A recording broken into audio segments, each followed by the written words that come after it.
Hi guys, आपका स्वागत है हमारे यूट्यूब चैनल में। मेरे चैनल का नाम है the amazing fact in the world, ठीक है।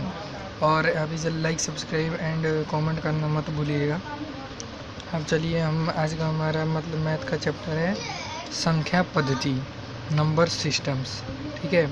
Okay all guys, you are listen carefully and you are focus on copy.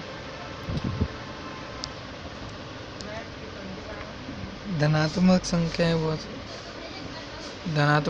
वो संख्याएं होती है, जैसे देखिए, धनात्मक संख्याएं को हम कहते हैं पॉजिटिव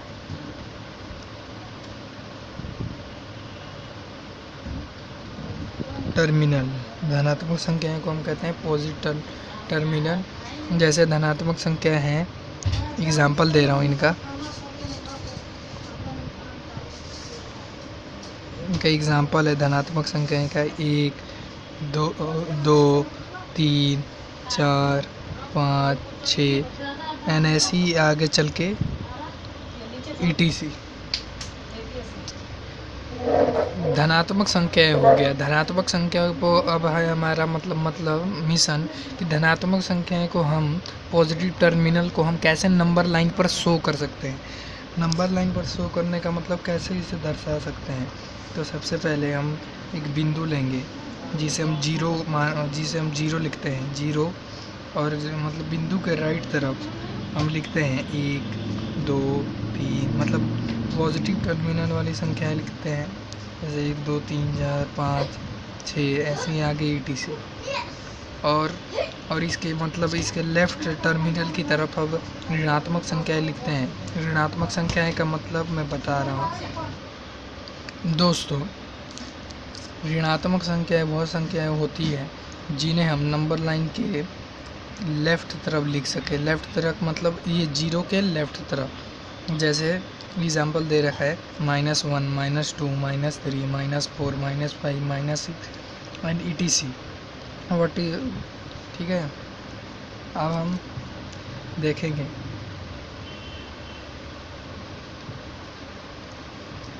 दोस्तों, अब हम देखेंगे प्राकृत संख्याएं क्या होती है। प्राकृत संख्याएं क्या होती हैं। प्राकृत संख्याएं उन्हें कहते हैं जो मतलब प्राकृत संख्याएं 1 से शुरू होती हैं। 1, 2, 3, 4, 5, 6 ऐसे ही आगे चली जाती है। मतलब 1 से शुरू होती है और आगे चली जाती है। इन्हें हम नेचुरल नंबर भी कहते हैं, इंग्लिश में नेचुरल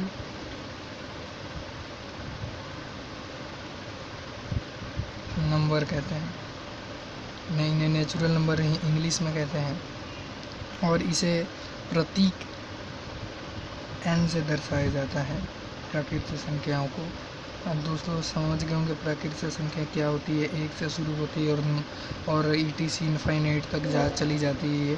अब हम देखेंगे पूर्ण संख्याएं। पूर्ण संख्याएं जिन्हें वोल नंबर के नाम से जाना जाता है, होल नंबर के नाम से, होल नंबर्स।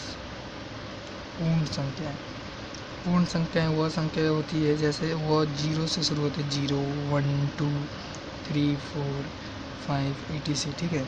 मतलब प्राकृतिक संख्याओं का निर्माण मतलब पूर्ण संख्याओं का निर्माण इसीलिए हुआ क्योंकि प्राकृतिक संख्या तो 1 से शुरू होती थी और इनफाइनाइट तक जाती थी, ठीक है। और 1 से शुरू होकर पहले प्राकृतिक संख्या सबसे पहले 9 तक जाती थी और फिर हमें 10 चाहिए था। तो 10 को खोजने के लिए सबसे पहले हमने इन्वेंट करा, मतलब 10 को खोजने के लिए हमने सबसे पहले इन्वेंट करा 0 का, ठीक है। तो 0 से 10 बना, इसीलिए हमने ये पूर्ण संख्याएं लिया, ठीक है। पूर्ण संख्याएं का मतलब इसे आप समझ सकते हैं, पूर्ण मतलब संख्याएं पूर्ण हो चुकी है, मतलब पूरी हो चुकी है संख्या। पूर्ण संख्या का मतलब होता है। अब हम पूर्ण संख्या भी जान लिए। प्राकृतिक संख्या, ऋणात्मक संख्या, धनात्मक, पॉजिटिव, नेगेटिव एंड टर्मिनल और natural terminal and whole numbers are हो गया यार। अब हम चलेंगे दोस्तों, पूर्णांक वह संख्याएं होती है देखो, पूर्णांक दो चीज़ों से मिलकर बनता है, जिसे हम ऋणात्मक संख्या नेगेटिव टर्मिनल और धनात्मक संख्या पॉजिटिव टर्मिनल के नाम कहते हैं। एग्जाम्पल है -5, -4, -3, -2, -1, 0, 1, 2, 3 एंड 4 एंड 5। ठीक है। पूर्णांक को इंग्लिश में कहा जाता है इंट्रीजर्स इन्हें कहते हैं इंग्लिश में। पूर्णांक को इंट्रीजर्स कहते हैं। अब गाइस, लेकिन आप लोग ये चैनल को सब्सक्राइब, लाइक कर दीजिएगा और ज़्यादा से ज़्यादा सब्सक्राइब और व्यू लाने की कोशिश करिए। और चलिए अब हम देखते हैं आगे का कॉन्सेप्ट क्या कहता है, क्योंकि हमारा कॉन्सेप्ट इज़ पावर, क्योंकि मैथ में सबसे ज़्यादा ज़रूरी है जो है वो कॉन्सेप्ट ही है। Concept is the most important in math subject. Okay, everyone guys and everyone friends are listen me, what is a rational number? Rational number हम किसे कहते हैं, मतलब परिमेय संख्या किसे कहते हैं? परिमेय संख्या हम उन्हें कहते हैं जिसे हम p बटा q के रूप में व्यक्त किया जा सके, और जहाँ p और q एक पूर्णांक है और q इक्वल टू 0 नहीं है। इसका मतलब 1/2 है। ये है p, क्या है इसमें 1 है और q है 2 है। ठीक है। और अगर हम इसी को ये p बटा q के रूप में व्यक्त किया गया है, अगर मैं इसी को p लिख दूँ 0/1, तो ये भी p बटा q के रूप में अगर लिख दूँ मैं 5/0 के रूप में लिख दूँ, तो ये एक परिमेय संख्या नहीं होगी। देखिए आप, ये एक परिमेय संख्या नहीं होगी अगर 5/0 के रूप में लिख दूँ, क्योंकि इसमें p क्या है 5 है और q इक्वल टू 0 नहीं होता। हमने पढ़ा था परिमेय संख्या रेशनल नंबर में q इक्वल टू 0 नहीं होता। ठीक है। तो हम कह सकते हैं, तो मैं बता देता हूँ इंग्लिश में रेशनल नंबर होता है रैशनल नंबर। अगली वीडियो आपको किस चैप्टर, ये कौन से कॉन्सेप्ट पे चाहिए, आप मुझे कमेंट कर ज़रूर बताइएगा, मैं बनाने की कोशिश करूँगा। चलिए गाइज, अब अगले क्लासेस में हम रेशनल नंबर मतलब परिमेय संख्या क्या होता है और वास्तविक संख्या रियल नंबर क्या होता है, ये पढ़ेंगे। और उसके बाद कुछ क्वेश्चन करेंगे, RD शर्मा की मैथ की बुक से क्वेश्चन करने की कोशिश करेंगे और हल करेंगे। चलिए, जब तक के लिए बाय।